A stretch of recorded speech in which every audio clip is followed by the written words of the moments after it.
Saludos cordiales, mi nombre es Jenny Graus y el día de hoy voy a presentar el tema de evaluación prequirúrgica realizada por anestesiología. Es frecuente ver que algunos pacientes se presentan con ciertas patologías de diversa índole a una cirugía electiva o de emergencia. Por lo tanto, es necesario que los médicos se encuentren preparados para realizar una evaluación que permita reducir la morbimortalidad en el paciente. Para ello existen guías y protocolos aplicables para estos casos, permitiendo la formulación de planes y estrategias que reduzcan las complicaciones en el paciente. Como objetivo tenemos explicar la importancia de la evaluación prequirúrgica realizada por anestesiología y mencionar cuáles son los objetivos de esta evaluación preanestésica. ¿En qué consiste la evaluación prequirúrgica realizada por anestesiología y cuáles son los criterios para la anestesia regional y general? Bueno, pues la evaluación prequirúrgica se puede realizar en consulta externa, hospitalización u otro. Y consta de la revisión de la historia clínica, el examen clínico, la valoración del riesgo anestésico quirúrgico, la valoración de otras patologías asociadas, la valoración del estado físico según la clasificación de ASA, los nuevos exámenes o interconsultas de acuerdo a la evaluación, el ayuno, el registro del estado clínico del paciente y la prescripción de la medicación preanestésica, así como también informar al paciente sobre el procedimiento a realizar, bien llamado consentimiento informado. En la historia clínica se deben detallar los datos de filiación, el problema actual de salud, otras enfermedades conocidas, los antecedentes de enfermedades, las intervenciones quirúrgicas anteriores y los antecedentes familiares. A la derecha tenemos un formulario de la anamnesis preoperatoria de un paciente, formato sacado del libro de Morgan. Acá está la segunda parte del formato. Entonces, dentro de la exploración física tenemos que se van a analizar las constantes vitales como la presión arterial, frecuencia cardíaca, frecuencia respiratoria, saturación de oxígeno, altura, peso e IMC para establecer la obesidad. Dentro del examen de la vía aérea se va a tener que realizar el test Mallampati, la movilidad cervical, la presencia de hipoplasia mandibular, amígdalas hipertróficas, cialorrea.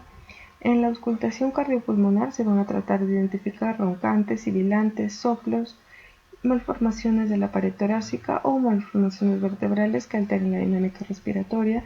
También se va a evaluar el acceso venoso.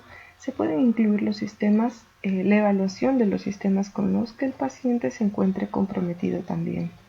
Se identifican anormalidades anatómicas significativas y a la derecha que vemos el test de Mallampati. Vemos, ¿no?, que se realiza esto con el paciente sentado, la cabeza en posición neutra, y hay que pedirle que abra la boca, saque la lengua y diga A, para que se valoren los 4 grados. En la clase 1 se observa la visión de úvula, garganta, paladar blando y pilares amigdalinos. En la clase 2 los pilares amigdalinos son no visibles. En la clase 3 solo paladar blando, no se ve la pared faríngea posterior. En la clase 4 solo paladar duro. Se dice que tiene un criterio de fácil intubación, la clase 1, de difícil intubación o casi imposible, la clase 4, y la 2 y 3 aún no están definidas. Dentro del sistema de cuantificación de riesgo tenemos la clasificación ASA.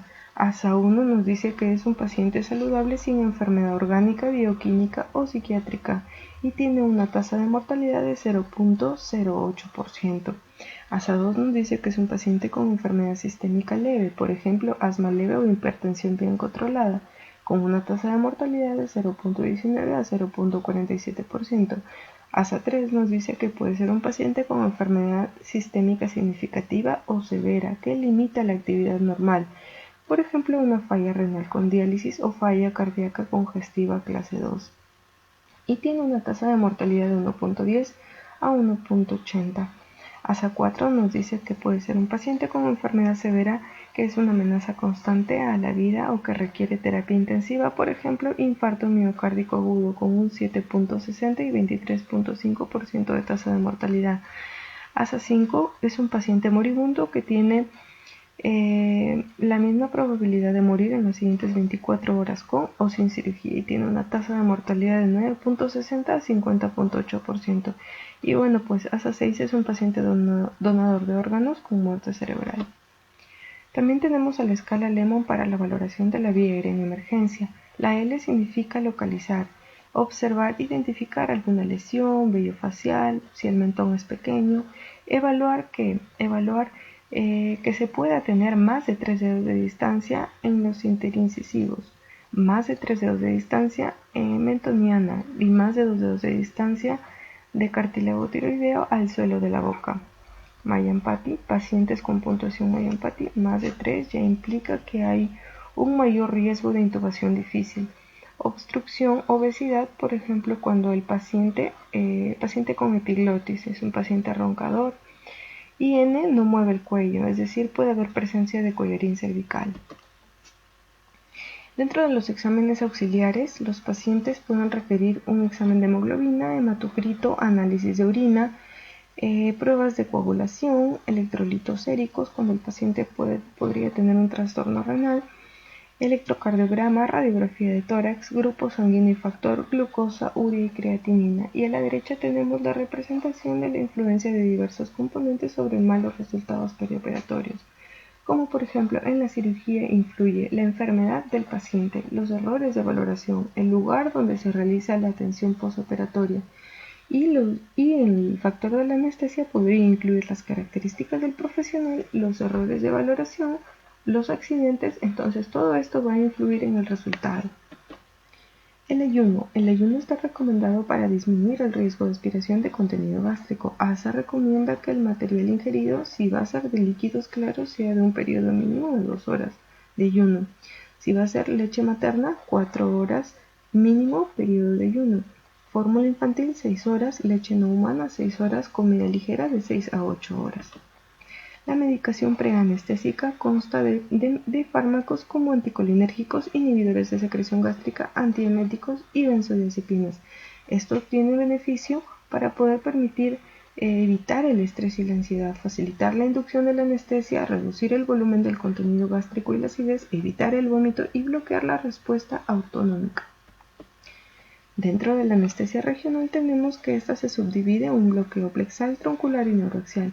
Se utiliza para procedimientos de zonas extensas y profundas que tienen duración intermedia. Por ejemplo, el bloqueo plexal puede ser usado para cirugía de miembros superiores e inferiores, el troncular para cirugía de miembros superiores o inferiores en regiones distales, el neuroaxial para cirugías abdominales, ginecológicas, traumatológicas de miembros inferiores como la cadera, pelvis, miembros inferiores bilaterales, etc. Y esto se aplica cuando el paciente sea colaborador, pues no se aplica en niños pequeños ni en adultos con trastornos mentales.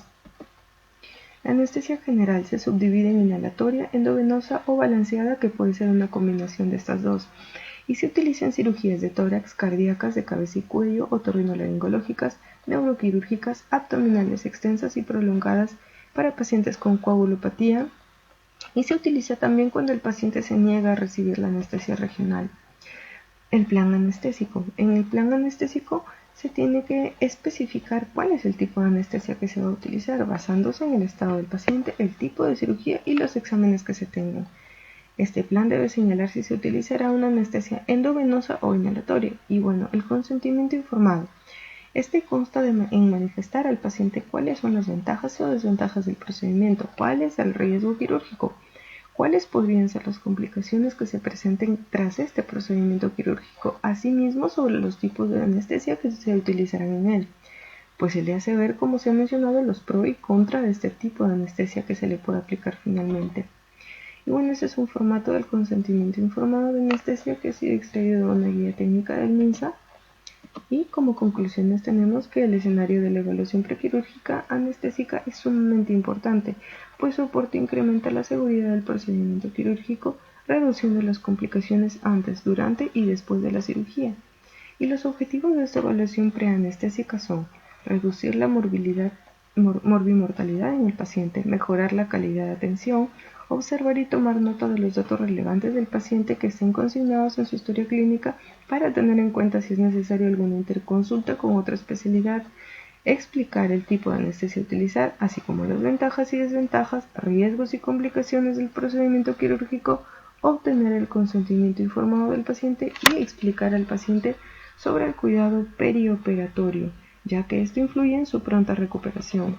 Y bueno, estas son las referencias bibliográficas. Gracias.